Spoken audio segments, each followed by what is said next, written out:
Hey everybody, it's Jason Blaha with Ice Cream Fitness here. Once again guys, it is Monday morning, so it is time for my weekly Q&A video. But hold on, let me give you guys a bicep shot first.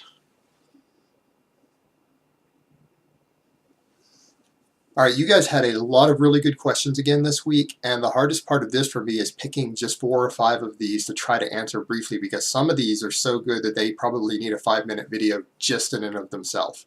But let's get started here. The first question, is body recomposition possible? Yes, absolutely, but I'm going to say right up front that the more muscle that you have gained from where you started and the lower your body fat, the more difficult body recomposition becomes. The people who can do it very, very easily are teens. Anyone under about 18 years old who doesn't have any hormonal issues, meaning their sex hormones, testosterone, thyroid, nothing has been downregulated, they can recomposition extremely easily. Ranked novices, people with less than 6 months of training, they can recomposition very, very easily, sometimes in a bulk.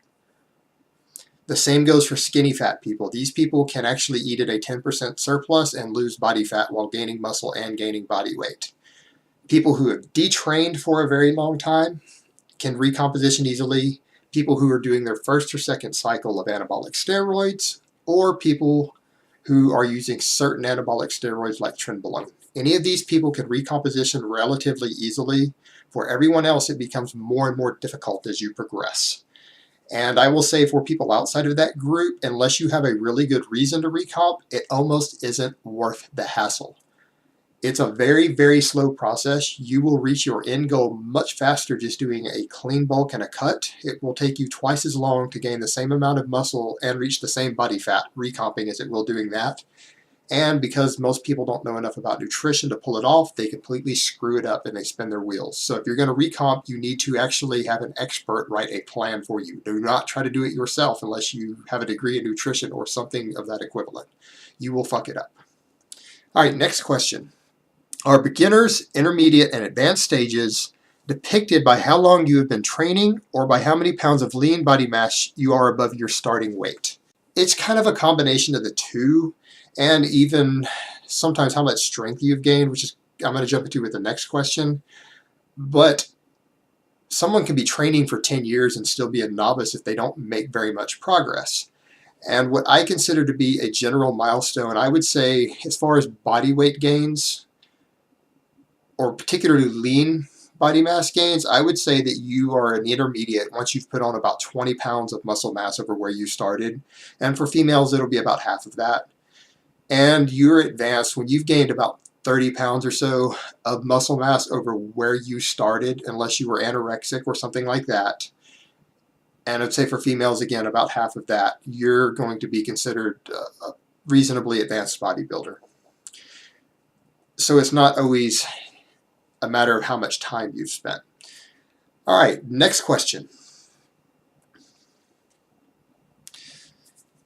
Milestone lifts in weight or kilograms on compound lifts for a novice would turn him into an intermediate. Me personally, the way I look at basic strength goals, I count someone as a novice, at least for males, no matter how long they've been training, whether they're a bodybuilder, they're trying to get into strength sports, or anything else. I would say that you are still a novice and still wet behind the ears, even if you've been training for 10 years, if you can't bench 225 for at least a rep or two, squat 315 for a couple of reps, and deadlift 405 for a couple of reps. So these need to either be your maxes or about 1 or 2 rep maxes, and if you can't hit all of those numbers, you're still a novice in my eyes, no matter how long you've been training, and you are still capable of making linear progress. So you need to be on a novice program. You haven't developed even a basic strength base yet. Next question. How much muscle can you gain in a year?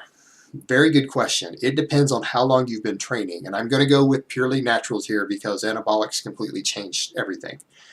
But as a novice lifter, for your first year, you can gain on a perfect program between 1 and 2 pounds of muscle per month. For an intermediate or anyone after about 1 year of serious training, once they've reached those previous numbers, anywhere from half a pound to a pound of muscle per month. So again, just multiply these numbers times 12 to get the year. And for anyone who's been training about 3 years and on and they've made most of their gains, they're going to be lucky to gain half a pound of muscle per month. Okay, next question.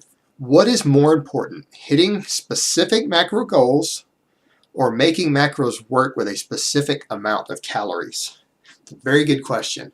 Actually, hitting perfect macros isn't a requirement even in your contest prep to get ripped. You just need to be in the general ballpark.